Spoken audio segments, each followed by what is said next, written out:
آپ رحمۃ اللہ علیہ نے راہ سلوک کی جن شخصیات سے ملاقات کی اور آپ رحمۃ اللہ علیہ کے جن سے راز و نیاز کے روابط ہوئے، ان کی راہ سلوک میں منزلت کے مقام و مراتب کو اپنے سے کہیں کم پایا۔ اسی سبب آپ رحمۃ اللہ علیہ نے ان ہستیوں میں سے کسی کو اپنا مرشد نہ بنایا۔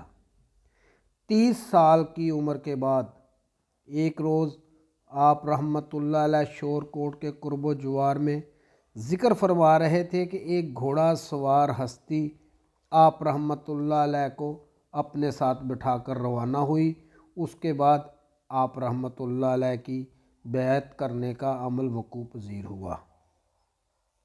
بسم اللہ الرحمن الرحیم۔ السلام علیکم ورحمۃ اللہ وبرکاتہ۔ الصلاۃ والسلام علیک یا سیدی یا رسول اللہ وعلی آلک و اصحابک یا سیدی یا حبیب اللہ۔ ناظرین، آج کا ہمارا موضوع سلطان العارفین برہان الواصلین حضرت سخی سلطان باہو رحمۃ اللہ علیہ کی زندگی گزارنے کا طریقہ کار ہے۔ دیکھتے ہیں اس ویڈیو میں کہ حضرت سلطان باہو رحمۃ اللہ علیہ نے اپنی حیات مبارکہ کس طرح گزاری۔ اللہ رب العالمین خالق کائنات ہے۔ اس کائنات میں 18,000 مخلوقات کو تخلیق فرمایا گیا۔ ان مخلوقات میں انسان کو اشرف ہونے کا مقام بخشا۔ انسان کو ایک جانب عقل و دانش عطا فرمائی تو دوسری جانب ان کو ایک دوسرے کی پہچان کے لیے ان کی قومیں، ذاتیں اور قبیلے بنائے۔ ان کے رنگ، نسلیں اور زبانیں الگ الگ بنائیں۔ اسی طرح ان کی قسمت اور مقدر بھی علیحدہ علیحدہ بنائے۔ اس طرح ہر انسان دوسرے انسان سے مختلف تخلیق کیا گیا۔ ذات باری تعالیٰ نے اپنے حبیب حضرت محمد مصطفیٰ صلی اللہ علیہ وآلہ وسلم کو چونکہ انسانی روپ میں ظاہر فرمانا تھا، اس لیے انسان کو اشرف المخلوقات کا مقام و مرتبہ عطا فرمایا۔ لیکن یہ مقام و مرتبہ ہر انسان کو نصیب نہیں ہوتا۔ یہ مقام و مرتبہ ان ہستیوں کو حاصل ہوتا ہے جنہیں ذات باری تعالیٰ اپنا مقرب اور خاص بنا لیتی ہے۔ اس زمن میں اللہ تعالیٰ کے فرامین کچھ اس طرح ہیں۔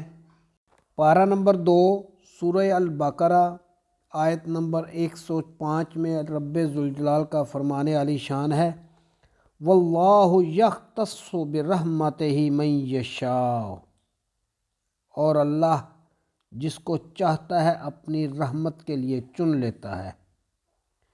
پارہ نمبر 3 سورہ آل عمران آیت نمبر 74 میں رب تعالیٰ ارشاد فرماتے ہیں، یختص برحمتہ من یشاء واللہ ذو الفضل العظیم، اپنی رحمت کے لیے جس کو چاہتا ہے مخصوص کر لیتا ہے، اور اللہ بہت بڑے فضل کا مالک ہے۔ ایک اور مقام پر اللہ تعالیٰ کی ذات ارشاد فرماتی ہے، پارہ نمبر 29 سورہ الدہر آیت نمبر 31، یدخل من یشاء فی رحمتہ، جسے چاہتا ہے اپنی رحمت میں داخل کر لیتا ہے۔ اللہ تعالیٰ ہر ایک چیز پہ قادر ہے، وہ جو چاہتا ہے کر گزرتا ہے۔ وہ بڑے فضل کا مالک ہے، صاحب رحمت ہے، جسے چاہے اپنی رحمت میں داخل فرما لیتا ہے۔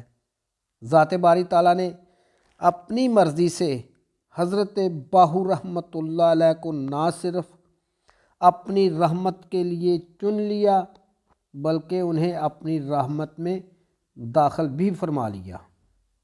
دور جدید کے دانشور اس بات پر ضرور معترض ہوں گے، یہ مطالبہ بھی ان کے دماغ میں گردش کرے گا کہ اس حوالے سے نشانی کیا ہے کہ اللہ تعالیٰ نے حضرت سلطان باہو رحمۃ اللہ علیہ کو اپنی رحمت میں داخل فرمایا۔ اس حوالہ سے ان کی ذہنی تشنگی مٹانے کے لیے ان کی توجہ فرمان باری تعالیٰ کی جانب مبذول کرائی جاتی ہے کہ اللہ تعالیٰ نے اپنی لاریب کتاب میں پارہ نمبر 8 سورہ الانعام آیت نمبر 147 میں رب ذوالجلال ارشاد فرماتے ہیں فَقُلْ رَبُّكُمْ ذُو رَحْمَةٍ وَاسِعَةٍ، کہہ دیجئے کہ تمہارے رب کا دامن رحمت وسیع ہے۔ ایک اور مقام پر پارہ نمبر 17 سورہ الحج آیت نمبر 107 میں فرمان ذوالجلال ہے وَمَا أَرْسَلْنَاكَ إِلَّا رَحْمَةً لِلْعَالَمِينَ، اے حبیب صلی اللہ علیہ وآلہ وسلم، ہم نے آپ صلی اللہ علیہ وآلہ وسلم کو تمام جہانوں کے لیے رحمت بنا دیا ہے۔ اللہ تعالیٰ کا فرمان یہ بھی موجود ہے پارہ نمبر 8 سورہ الانعام آیت نمبر 165 میں وَرَفَعَ بَعْضَكُمْ فَوْقَ بَعْضٍ دَرَجَاتٍ، اور تم میں سے بعض کو بعض کے مقابلے میں زیادہ بلند درجات عطا فرمائے۔ اللہ رب العالمین جس کے درجات بلند کرنا چاہے تو اسے اپنی رحمت میں داخل فرمانے کے لیے اپنے حبیب رحمت للعالمین صلی اللہ علیہ وآلہ وسلم کی مجلس میں داخل فرما دیتا ہے۔ اللہ تعالیٰ نے حضرت سلطان باہو رحمۃ اللہ علیہ کو رحمت للعالمین صلی اللہ علیہ وآلہ وسلم کی صرف ایک مجلس میں داخل نہیں فرمایا بلکہ اپنے حبیب صلی اللہ علیہ وآلہ وسلم کی تمام تر 9 عدد مجالس کی حضوری عطا فرمائی۔ انہیں لقب بالحق سے بھی نوازا۔ جن ہستیوں کو سرکار دو عالم صلی اللہ علیہ وآلہ وسلم کی ایک مجلس بھی نصیب ہو انہیں حضوری فقیر کہا جاتا ہے۔ ان کا شمار اللہ تعالیٰ کے مقربین میں ہوتا ہے، وہ اللہ تعالیٰ کے منظور نظر ہوتے ہیں، ان کا ہر لمحہ ذکر باری تعالیٰ میں گزرتا ہے۔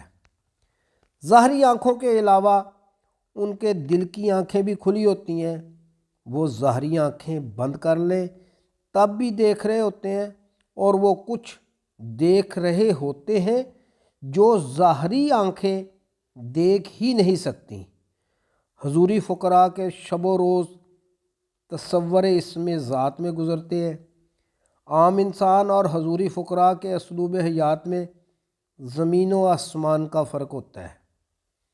عام فرد دنیا داری کے مسائل میں الجھا رہتا ہے، مگر اللہ رب العالمین کا مقرب وصال ذات میں مگن رہتا ہے۔ سلطان الفقراء حضرت سلطان باہو رحمۃ اللہ علیہ کو پیدائشی طور پر ولی اللہ کا شرف حاصل تھا، جس کے آثار بچپن میں ہی آپ رحمۃ اللہ علیہ کے چہرہ مبارک سے عیاں ہونا شروع ہو گئے۔ آپ رحمۃ اللہ علیہ کی پیشانی مبارک سے نورانیت کی چمک دیکھ کر دل جذبہ شوق سے بےتاب ہو جایا کرتے۔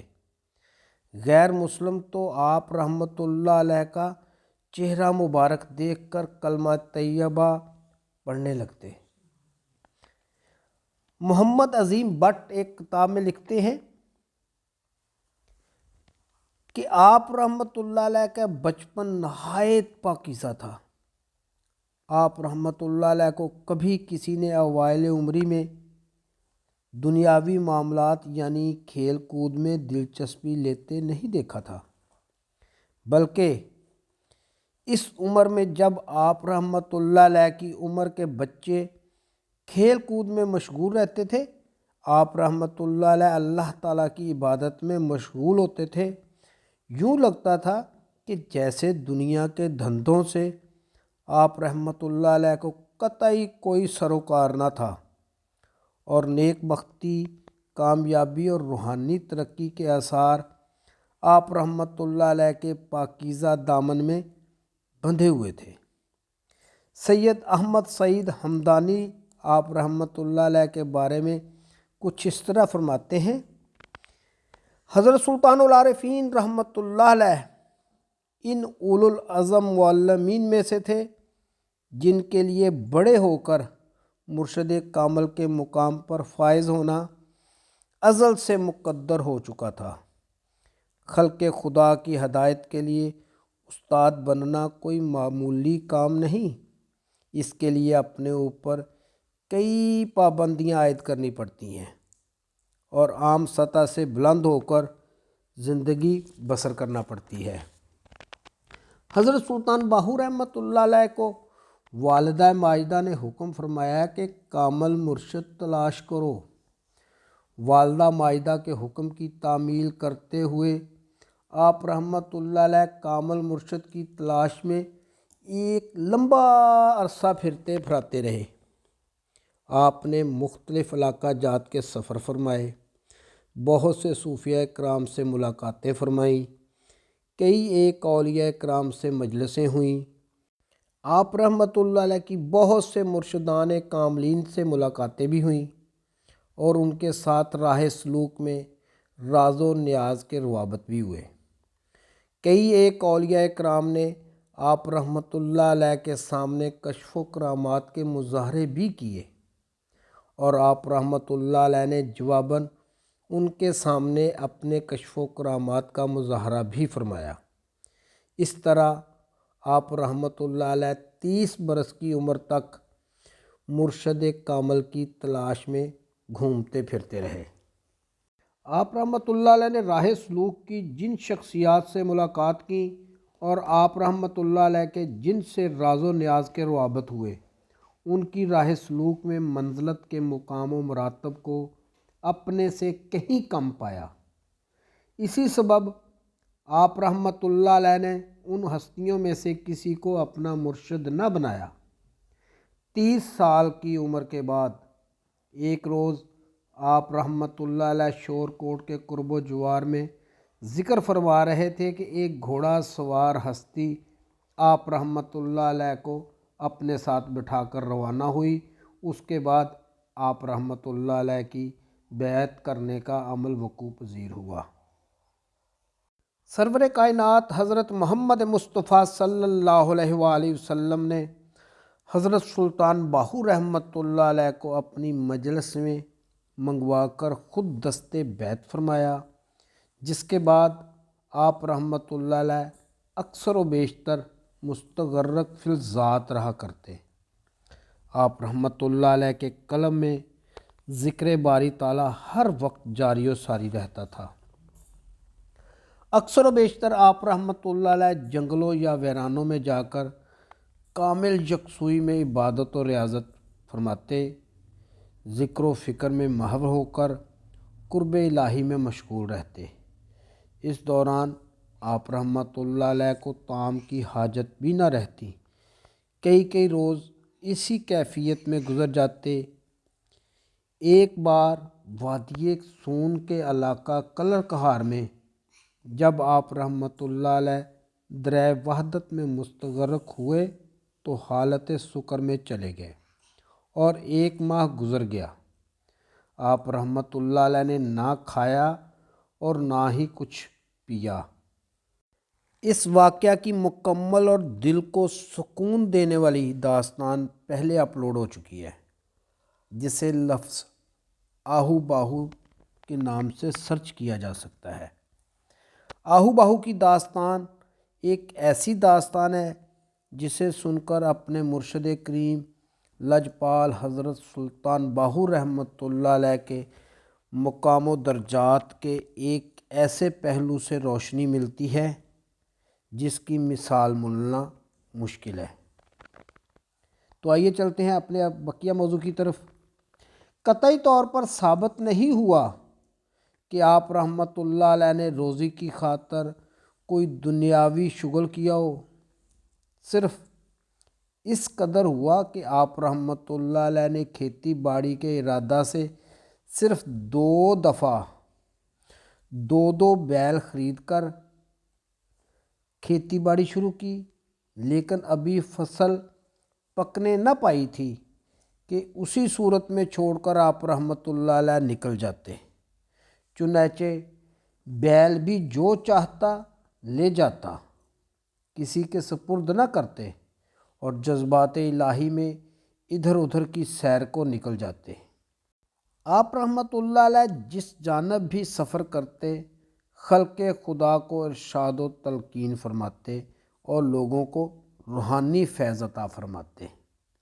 آپ رحمۃ اللہ علیہ شریعت کے پابند تھے اور اپنے مریدین کو بھی شریعت نبوی صلی اللہ علیہ وآلہ وسلم پر باقاعدگی سے عمل پیرا ہونے کی تلقین فرماتے۔ درویشوں کی روحانی تربیت کے لیے کتابیں اور رسائل بھی تالیف فرماتے۔ اکثر مقامات پر درویشوں اور مریدین کا شعور بیدار کرنے کے لیے آپ رحمۃ اللہ علیہ اپنی زبان مبارک سے بیان فرماتے چلے جاتے، جسے درویش لکھتے جاتے۔ جس مقام پر جو کتاب تحریر فرمائی یا آپ رحمۃ اللہ علیہ کی بیان کردہ درویشوں نے لکھی، اسے وہیں درویشوں کے پاس ہی چھوڑ دیا۔ اسی بنا پر آج تک آپ رحمۃ اللہ علیہ کی تمام کتابیں یکجا نہ ہو سکیں۔ آپ رحمۃ اللہ علیہ کشف و کرامات ظاہر کرنے کے قائل نہ تھے۔ یہی سبب ہے کہ جب کبھی کسی مقام پر ان کا اظہار ہو جاتا تو آپ رحمۃ اللہ علیہ اس مقام کو ترک کر کے کہیں اور تشریف لے جاتے۔ آپ رحمۃ اللہ علیہ کسی ایک مقام پر زیادہ عرصہ قیام نہ فرماتے تھے۔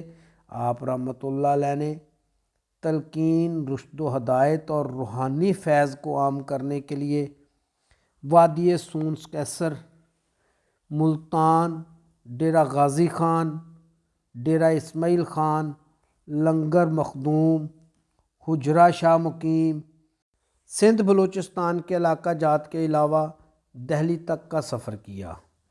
آپ رحمۃ اللہ علیہ کے فیض سے لاکھوں لوگ فیض یاب ہو چکے ہیں اور فیض یاب ہوتے چلے جا رہے ہیں۔ ناظرین، امید ہے کہ آپ کو آج کی ویڈیو پسند آئی ہوگی۔ آئندہ ملیں گے انشاءاللہ ایک نئے موضوع کے ساتھ۔